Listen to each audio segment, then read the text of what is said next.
Hello guys, I am back. I'm back with another review.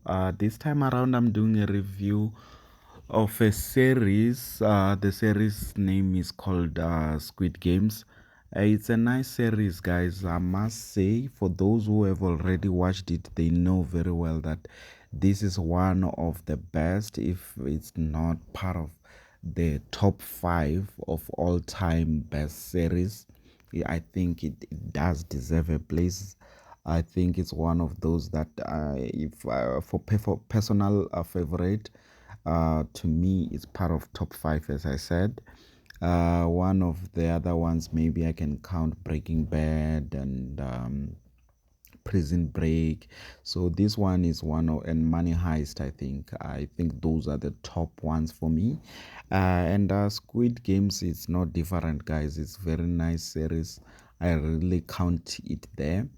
And just to get onto it, season two, obviously, now it's still released one episode one up until seven, and we're gonna wait for the other episodes to be released. And I think that, honestly speaking, it's nice for Netflix to release it that way, because we also get the second bite of the cherry after a while. Because watching all the episodes at once, I think it doesn't really give you that chance to be able to have a breather and really digest what has happened on the first few episodes, which is nice for Netflix to do it that way, honestly speaking. I know that some guys will be like, you can't wait for the other episodes, but it's always nice to have that pause, because when once we are starting to watch it, we really don't sleep. We just watch it up until the end.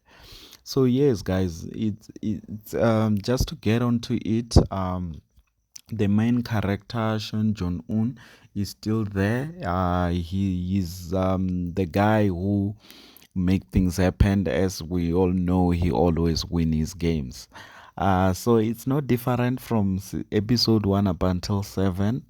He decided that with the money that he have won, he's gonna spend it on trying to find the recruiter guy and try his best to end the game. He even went to an extent of building his own personal small army of guys, just to try to be looking out for the guy who was the recruiter into the subways of the trains, as he was recruited there also. So he tried his best to try to find the recruiter. And also another person who was repeating is the guy who was the police guy. I think his name, I just don't want to butcher him, but he was Wang Jong-ho. He's the guy who was the police guy who got shot at the end. I think it was on the last episode of season one. He got shot, and then, fortunate for him, he survived because he fell into the sea, and then the fishermen have saved him and put him, obviously, to hospital, or something like that. And then he came back as the police guy and tried to tell the police, which didn't really help. And it didn't help because they thought that he's very crazy, talking all these stories that doesn't exist. And another person that came back, obviously, is the front man. The front man was there once again, and this time around, he decided to put himself into a game. We all remember very well that on the first season, he was. He was the boss, but the on the first season, obviously, the person who have put himself onto the game was the old man. The old man is the one. I think he was also playing as number one, which I wonder why Sean Jong Un doesn't realize that player number one is also player number one on the last one. I will check it out just to confirm that number. But I think the shirt number was the same. It was number one. And Sean Jong Un, from episode one up until seven, he haven't realized that this guy is wearing number one as the old man. And then another person that acted on this one was TOP. He was playing as Thanos. He was the other guy that I really liked. And I won't be talking about these names of this cast because it's very complex to read Korean names. And honestly speaking, Koreans have really outdone themselves with this series. As I said, it's very, very, very nice. And just to get onto it, guys, it started off slow.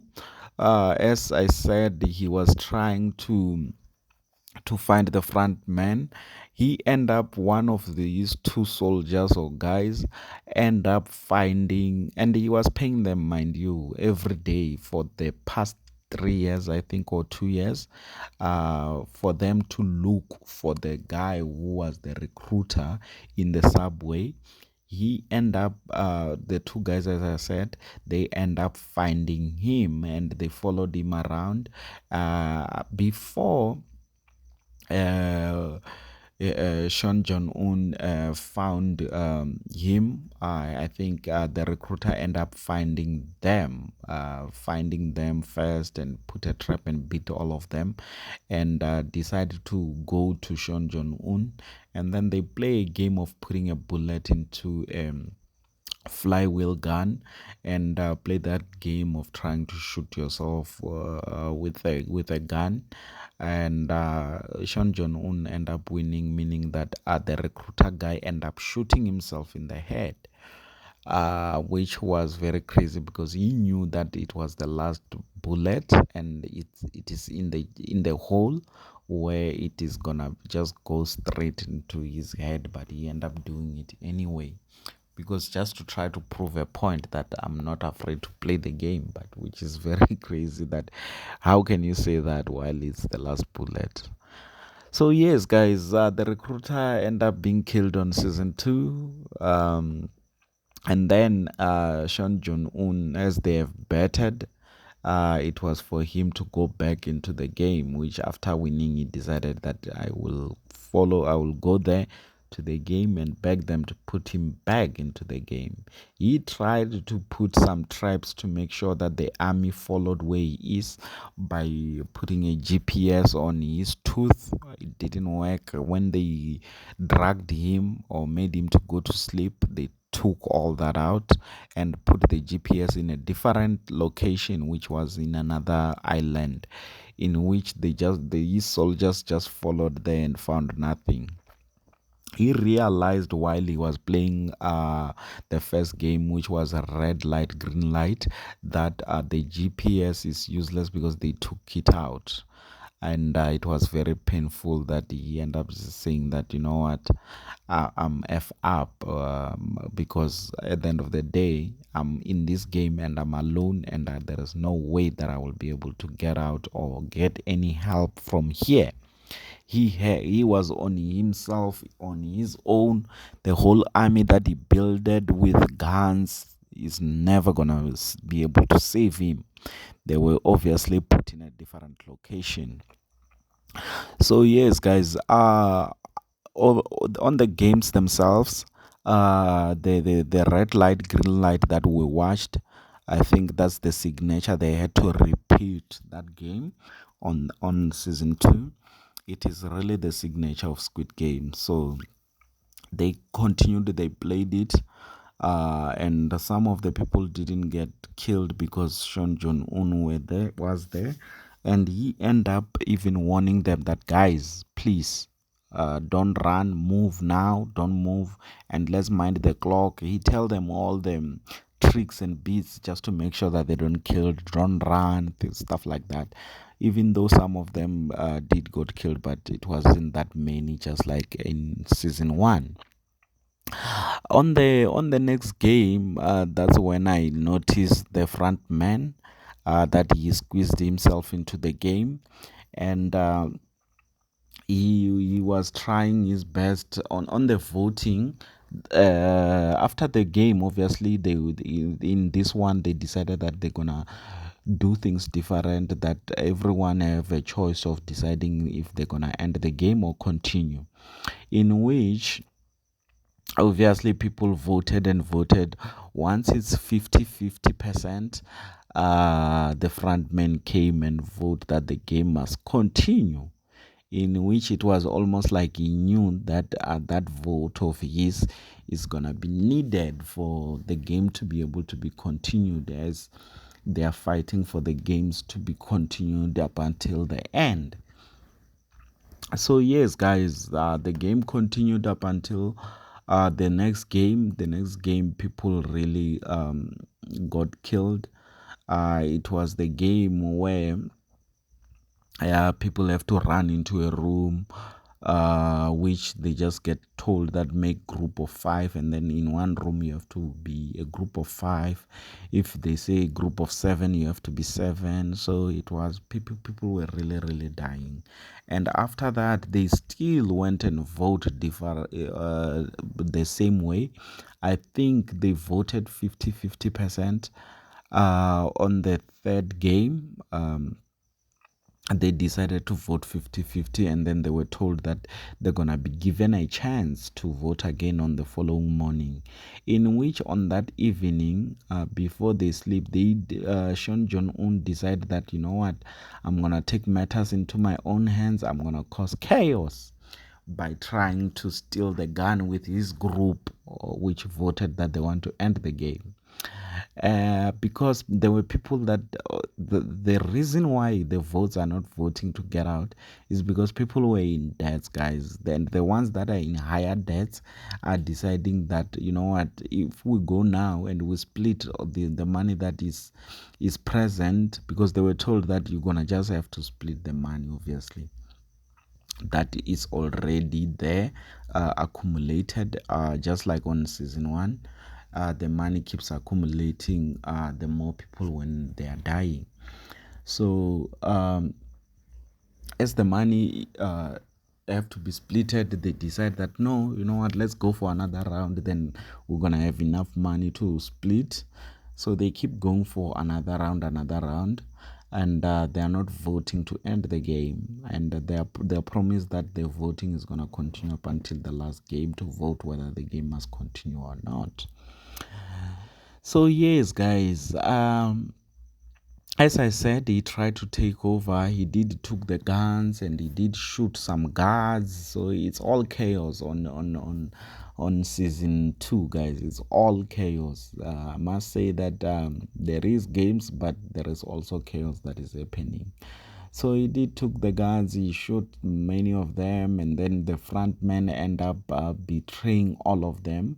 As he was close to Sean Jong-un, he ended up betraying them and just make sure that they don't take over the whole facility of the games, and end up going back to his post. So we'll see on the other episodes how it will go. I think that's where it ended.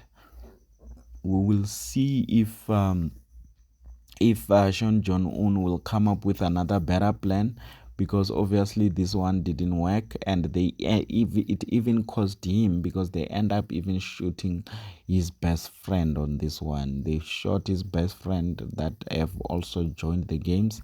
There were surprise meeting there, that, as my friend, you have joined these games, and Sean Jong-un never told anyone that he have joined the games. So they didn't know that, like, people are gonna be dying and all that.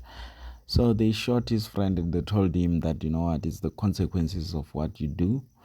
And we'll see how it will go, guys. Also, the person who's really acting nice role is Thanos, as I already said. He's also part of person that is in debts. I think he was acting as a sort of a YouTuber or something like that, and he ended up investing in wrong stuff, and he lost too many millions. So yes, guys,